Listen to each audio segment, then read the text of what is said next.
Bonsoir à tous et merci, vraiment merci à vous de nous rejoindre une dernière fois sur BX1. Vous le savez, votre chaîne régionale va être rebaptisée dès la semaine prochaine, Eurocity Télé. Je vais moi-même être remplacé par un robot. Je crois qu'il est temps d'ailleurs de prendre une retraite bien méritée en Wallonie. Ou s'il refuse, eh bien j'irai tout simplement me faire pendre en Flandre. Edgar Cosma est l'invité de LCR ce soir.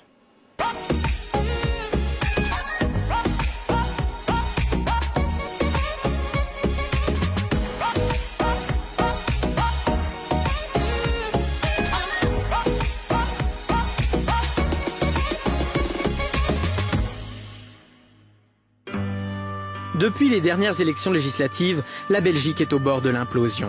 Quelque chose a changé dans le ciel depuis ce jour. Les gens sont tristes et même les canards sont maussades. L'éclatement de la Belgique est à mettre dans la catégorie des événements tristes, au même titre que la disparition des mammouths ou la sortie des mémoires de Jean-Claude Van Damme. Voici comment ça va se passer. La Flandre va prendre son indépendance. Le gouvernement belge va construire un deuxième étage à la Belgique pour doubler la superficie du pays. Les Wallons vivront pendant 2 ans au rez-de-chaussée, puis échangeront avec les Flamands. Le 1er janvier prochain, la Belgique sera rebaptisée Gelbic, afin de repartir sur de nouvelles bases.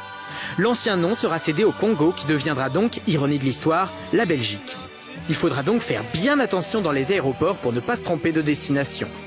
À terme, il est question que la Flandre change carrément de planète et quitte la Terre.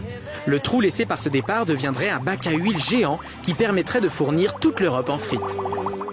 Voilà, tout ça c'est une fiction, bien entendu, c'est un des délires nombreux sur la séparation de la Belgique. Mais tout comme vous, Edgar Cosma, avec Pierre Lecrenier, vous rigolez, mais c'est un petit peu ça aussi. Ça fait partie de ces délires, de ces fantasmes sur la Belgique, qui sera peut-être séparée ou pas. On en parle depuis que je suis journaliste, on nous brandit ça. Et votre bande dessinée parle de ça.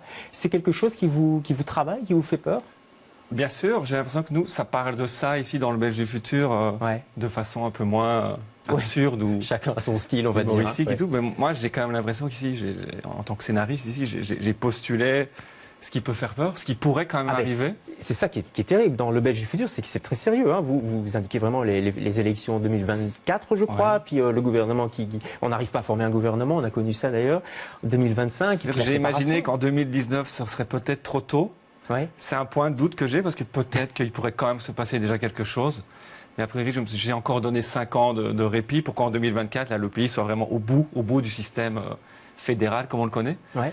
Et donc, j'ai ajouté à ça le réchauffement climatique, la montée de la mer, qui est aussi, je pense, une donnée qui n'est pas farfelue. Ah, pas du tout. Donc, ces 2 données qui sont aucune des 2 farfelues, je les ai un peu mixées pour quelle serait la Belgique de 2048 dans lequel le personnage se retrouve un peu sans l'avoir voulu. Le pauvre Gérard Lambert. Le pauvre Gérard Lambert. Qui a un nom de vieux. Qui est donc le nom du Belge qui n'a jamais été dévoilé dans les 3 premiers tomes. Voilà, et on sait enfin qu'il s'appelle Gérard Lambert. On le reconnaît, il est plus en couleur, mais on le reconnaît parce qu'il a une petite houppette, ça c'est son côté... Ah oui, on le reconnaît tout à fait. C'est le côté Tintin. C'est toujours lui, c'est toujours... on va dire, c'est le 4e tome de la série Le Belge, mais c'est le premier roman graphique, c'est l'histoire longue. Ouais. Mais on est dans la série avec le même personnage.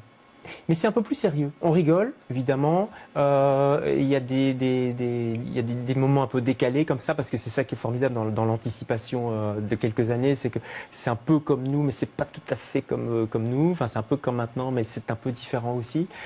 Mais en même temps, ça fait un petit peu peur quand même, je trouve. C'est un peu angoissant. Oui, mais je suis content de le savoir, parce que je n'aurais pas envie qu'on me dise que ça fait juste rire, parce que j'ai mal dormi. Moi, en tant que scénariste, avec Pierre Lecrenier au dessin, on a vraiment tous les deux voulu changer de projet, changer de rupture, reformater le truc. Moi, j'avais l'impression, avec les 3 premiers tomes, d'avoir fait un peu le tour, des petites histoires courtes, des blagues, un peu de poétique, philosophique. D'ailleurs, c'est pour ça qu'il y a eu un long laps de temps, une année sabbatique assez longue entre depuis le 3e. Moi, j'ai voulu revenir dans ce projet, un peu à la demande de l'éditeur, pour... Delcourt, mais avec un projet vraiment nouveau. J'avais envie de faire un roman graphique, une histoire longue, parce que moi, je viens quand même du monde du roman. Oui. Là, c'est l'environnement dans lequel je me sens à l'aise, dans une histoire plus longue, avec plus de rebondissements, avoir un peu de place. Parce que les histoires courtes, ça a été un exercice très dur pendant des années. J'avais l'impression d'avoir fait le tour. Et ici, j'avais envie de changer, à la fois dans un truc d'un peu de science-fiction, au dessin en noir et blanc. Voilà, j'en avais envie de changer un peu tout. Et pourquoi ne pas en avoir fait un roman, tout simplement? Alors pourquoi rester quand même avec le dessin, qui est formidable, hein? Parce que dans ma tête, il y a plein de cases et ce projet-ci s'est mis dans la case le belge parce que c'était la demande de l'éditeur Delcourt. Dit voilà, les 3 premiers tomes ont bien marché. Est-ce que vous n'avez pas envie qu'après cette année sabbatique, qu'on recommence quand même quelque chose? Donc moi, tout de suite, ça s'est mis dans cette case et je dis oui, ok. Donc je pense que ça fonctionne vraiment bien comme ça en roman parce que le dessin, Pierre Lecrenier a vraiment bien interprété le scénario. Vous aviez, Edgar Cosma, commencé la série Le Belge, je me souviens, à l'époque où le Belge était entre guillemets à la mode. Hein, c'est toujours à la mode, mais un petit peu moins, on en parle un petit peu moins, on s'habitue finalement. Oui, ils en parlent encore souvent, oui. Mais c'était un petit peu dans cette vague-là. J'ai l'impression que les choses ont un petit peu changé aujourd'hui, que ce qui se passe en Belgique a changé aussi, parce qu'il y a vraiment des moments réalistes. Hein. Vous imaginez par exemple la mort de Bart de Wever, la toute-puissance du PTB, etc. J'ai l'impression qu'il y a une gravité qui s'installe. Il y a une gravité qui s'installe. Ben, moi, en mon chef personnel de scénariste, cette gravité a toujours été là, même si on faisait des histoires courtes et plus humoristiques. Vous la cachiez. J'ai toujours eu un peu de toute façon, ce côté de sérieux. Si ici c'est plus sérieux, c'est parce que le thème s'y prête. Je ne pense pas que ça aurait du sens de faire un roman graphique, un voyage dans le temps et de montrer que tout fonctionne bien en Belgique. Ce côté en fait partie. Et non, mais c'est ça qui est génial, c'est le fait de se projeter dans le futur en Belgique et de voir ce que la Belgique est devenue, notamment par rapport aux autres régions, à la Flandre et la Wallonie. C'est ça l'idée, en une phrase, c'est l'idée de ce livre. C'est l'idée aussi que le Belge soit le dernier Belge, qui ne soit plus belge. Il arrive dans une Belgique qui n'est plus la Belgique, donc qui est donc et la Flandre et la Wallonie. On le prend, et ça c'est terrible, on le prend pour un terroriste belgicain. C'est très bien trouvé. Rebelgicain ou terroriste belgicain. Alors, bien sûr, je ne veux pas trop dévoiler l'histoire, mais alors il rencontre quelques autres personnes qui luttent encore un peu, mais comme les derniers des... c'est ça, les derniers des Mohicans. Les derniers des Mohicans, ou les derniers des Gaulois, qui luttent encore pour une Belgique unifiée. Comme il y en a encore un peu aujourd'hui, on imagine qu'il y en a peut-être de moins en moins. Mais... il doit bien en avoir planqué quelque part, non? Oui, et peut-être que si la Belgique va vers un affrontement de plus en plus grand, ça réveillera peut-être certaines consciences aussi. Parce qu'aujourd'hui, la Belgique ne semble pas en danger pour beaucoup de gens, donc... Les gens restent un peu dans leur confort. Personne n'est prêt à descendre dans la rue tant que le coup près n'est pas là, j'ai l'impression. Et pour le moment, on croit encore que mais vous croyez qu'il est toujours là? J'ai l'impression que, soit on en parle moins, soit on s'habitue à l'idée que peut-être un jour, etc., etc. J'ai l'impression que ça fait moins partie des conversations du quotidien entre Belges. Pour le moment, oui, mais je pourrais vous parler que d'ici les élections de mai 2019...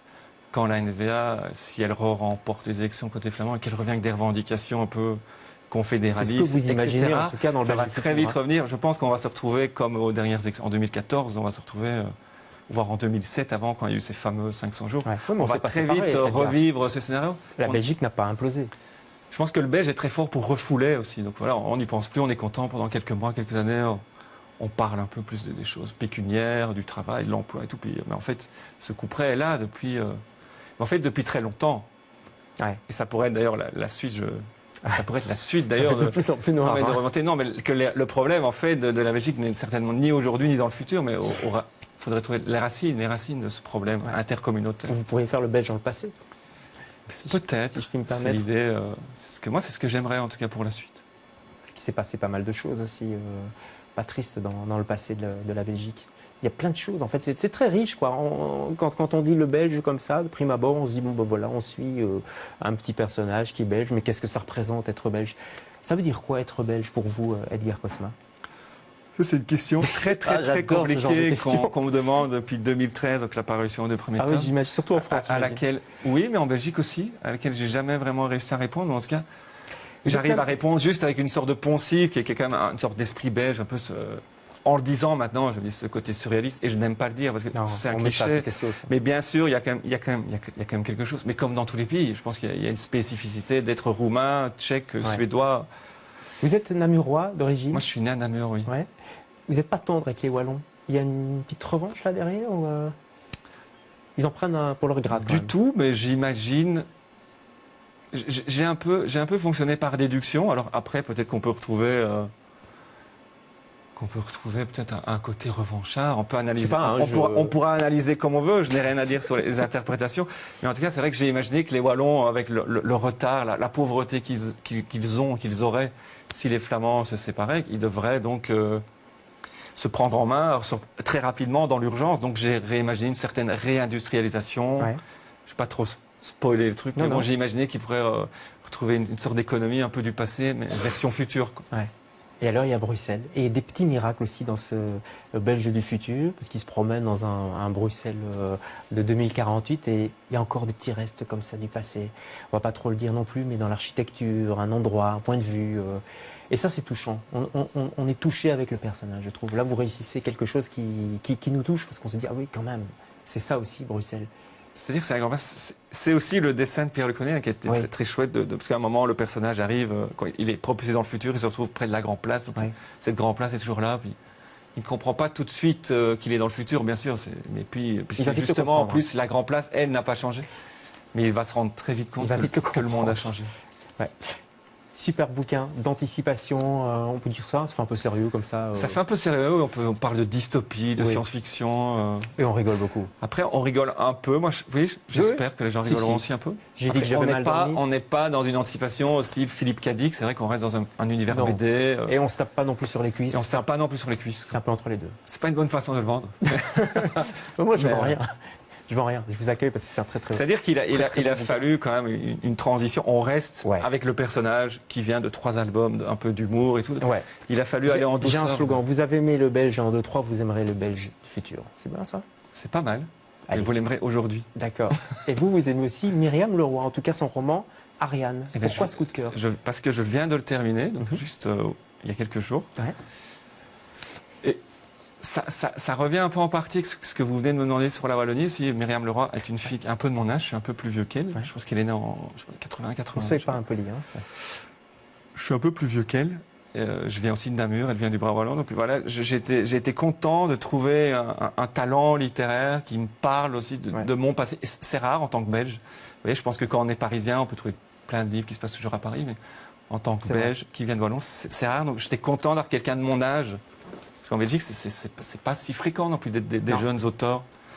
Donc à la fois quelqu'un de mon âge et qui en plus qui est une femme qui peut m'apporter un point de vue littéraire féminin sur une région, ça m'a parlé. Et très bien écrit. Aussi, Très bien il faut écrit, le bien dire. sûr. Le Belge du futur, c'est notre coup de cœur à nous. C'est signé Edgar Cosma et Pierre Lecrenier pour le dessin, le très beau dessin. Merci infiniment, Edgar Cosma. On se retrouve demain vendredi, avec un ou une autre invitée. J'y arriverai. Bonsoir.